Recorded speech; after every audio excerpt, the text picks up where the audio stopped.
Adam here from the Walser Automotive Group, and what I want to do today is take you on a test drive. So next to me here I have the 2024 Dodge Hornet. So this is the RT trim, which is actually the plug-in hybrid version. So we'll look at the interior, some of the options with the hybrid, and see if this might just be the perfect vehicle for you. All right, so now we're in the Hornet RT here, and there is a few different trim levels. There's a non-hybrid, and then like we have here today, the hybrid version. So we're gonna kind of focus on this one, but let's go for a spin around.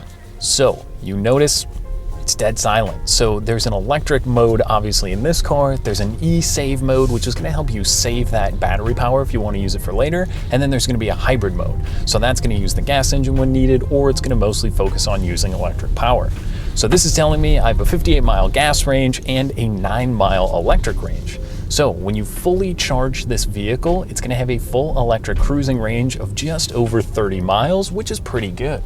Now, the cool thing about the electric power is that you get the instant torque. So this has a 0 to 60 time of about 5.5 seconds. So it's a quick little car. It's not a huge SUV. The footprint's actually pretty small, which I like. It makes it easy to get in and out of parking spots. The visibility is actually really good in here. It's got a pretty large back window. So that is making it a nice, easy car that I've been driving around this afternoon. And I found it to be pretty comfortable. I mean, the steering is pretty responsive. It's not bad, and I love that it's got these huge aluminum shifters behind the steering wheel, so you do feel like you're still in a sporty vehicle.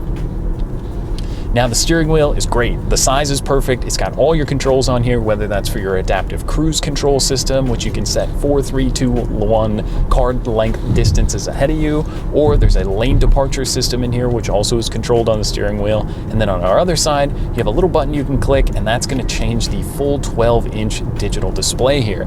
So it's just over 12 inches, it's fully digital, and it gives you all of your information up there, whether it's your speedometer, you can see some of the hybrid system stuff going on, or your driver assistant features. There's a lot of really cool stuff, and it's really pretty cool and very well designed.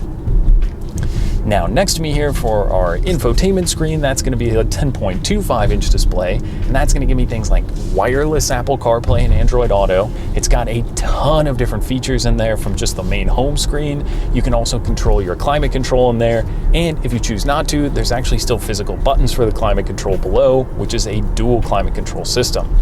But back to this infotainment, like I said, I've got my CarPlay up here, text messaging, Google Maps, Spotify, all that's going to be right there, and it's very convenient and easy to use. Now, beyond that, like I said, in the vehicle settings, you can go through, see your different e-hybrid modes. There's a performance meter in here, which actually shows you from the turbo. When you know you're back in the gas engine, it would actually move, but since we're using full electric right now, that's gonna be more focused on the e-hybrid screen. So it also tells me if I have a level 2 charging, I can go from about 30% battery to full battery in just about 2.5 hours. So if you stop by a charger, if you're level 2 charging at home, you can use that full electric range once you charge up in about 2.5 hours, which is pretty good. Maybe that 30 miles is enough to get you back and forth day to day for your commute. If you're picking up the kids, that's a pretty cool feature, and it makes it very comfortable and quiet when you're on the road. Now, beyond that, these seats, like I said, they're super comfortable. They're actually heated, so that can go right through the Uconnect system. You click on the heated seats, 3 settings there, and this one has the optional heated steering wheel, which I absolutely love during the Minnesota winters. That is a great feature there. So a few other things down here, you do have a push button start when you jump in the vehicle. So that means on your key fob, you also are gonna have the remote start system with this GT model. And what's cool is there's a little sport button down here. So if I click sport, you'll hear the gas engine kick back on. And then if I actually tap both paddles at the same time, it goes into another mode that gives me an additional 30 horsepower. So that's pretty cool. That'll run for a little bit, give you that little bit extra boost if you want. And if not, you can turn the sport mode off. It'll go back into hybrid. And then when the vehicle's ready, it will go back either to full electric or a mix of the two. I also have some USB chargers down here and room for my cell phone, so I'm not messing with that. With the Apple CarPlay, again, it's all on the screen. I don't need to look at my phone. I can pay attention to driving the road ahead of me. This one's also gonna have things like blind spot monitoring. There is a 360 or surround view camera in here. That is such a great backup camera. The Uconnects are some of my favorite out right now, and you can actually swipe down on the screen. I can click surround camera here now that I'm at a stoplight, and that's gonna show me my vehicle on the left, what's going on around me. I can click the different modes, look out in front, behind. That is such a cool feature. It makes it very convenient, especially if you got a tight parking spot at home. That can be pretty helpful there.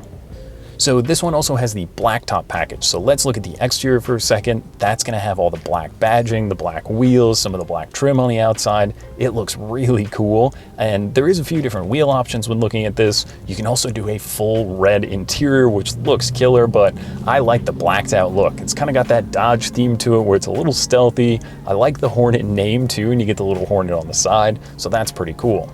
So now you have your fuel door on the one side, and then on the other side of the vehicle, that's where you plug the vehicle into charge. But it will also regen if you're driving around. When I started today, when I picked up the vehicle, it only had about 6 miles of battery charge, but I haven't plugged it in obviously all day, and I'm up to 10 miles of range now it's showing me. So it's pretty cool. It's a regenerative system. Then you'll notice on this vehicle, the brakes are a little bit larger than the standard Hornet.